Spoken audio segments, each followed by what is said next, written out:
the common leap that most people make when they hear layered security is defense in depth, because that's like mantra and concepts for the last 30 years. We've been saying you got to have defense in depth, you got to, and then now it's changing the terminology into zero trust model. And what does all that mean? It literally meant you have to have security controls that go beyond a single layer of your infrastructure. Email security controls, ENS security controls, network security controls, endpoint systems, identity.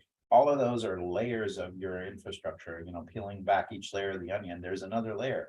So if you only have defense at one level, once they get through that, if there's nothing else, you're really getting all the way through the stack. So layered security is all about making sure that you're not protecting one vector, but you're protecting all the vectors that have access into your network, that have access. And network is kind of becoming an amorphous term these days. It's the network is the internet at this point. So network is wherever your endpoints and your people and your data and your assets are. Those are think of that as your network more holistically, as opposed to inside my data center.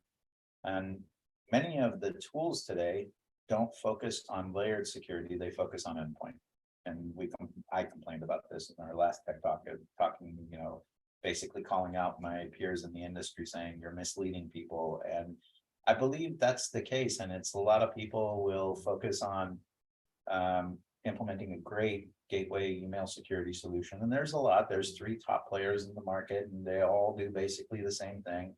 And they implement one of 3 great email security and simulated phishing solutions.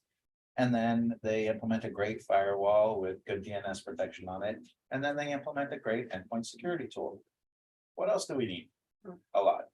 There's much more. And what's more important is each of those tools becomes a silo. Each of those tools interacts in its own world and its own AI.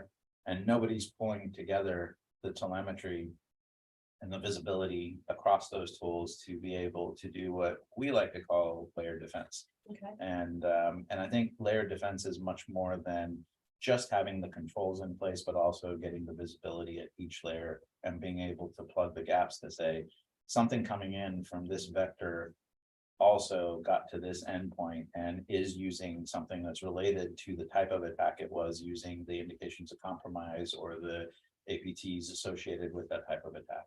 So, and I'm using acronyms, so I apologize for those those things don't make sense to, but it's hackers effectively, the playbooks are small. There's only about 250, 300 tactics, techniques, and procedures hackers use.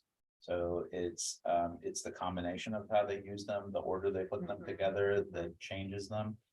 And then we have kind of become stagnant, like we did with our traditional antivirus solutions on the endpoint, where they were doing file-based security. Our email security today is doing the same thing. And I think that's a big flaw in terms of the way we go to market and how we mislead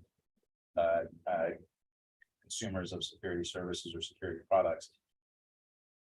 The traditional file-based security model is important. It's a necessity. You have to have it. You shouldn't get rid of your antivirus solution, but you need to have behavioral at every one of these defensive layers. And behavioral modeling is understanding things like this user's intent and tone and the way they write.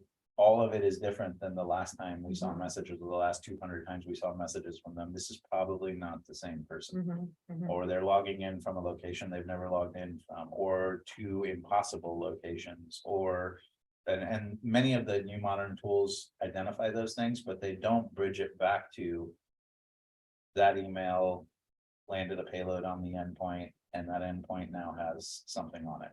So that triage of information for the full stack, and then how it interacts on the network. That machine is now talking to other machines on the network, and it's trying to do lateral movement, it's trying to capture data, whatever is the way you root out and weed out the bad actors that are sitting inside your network for 200 days or more.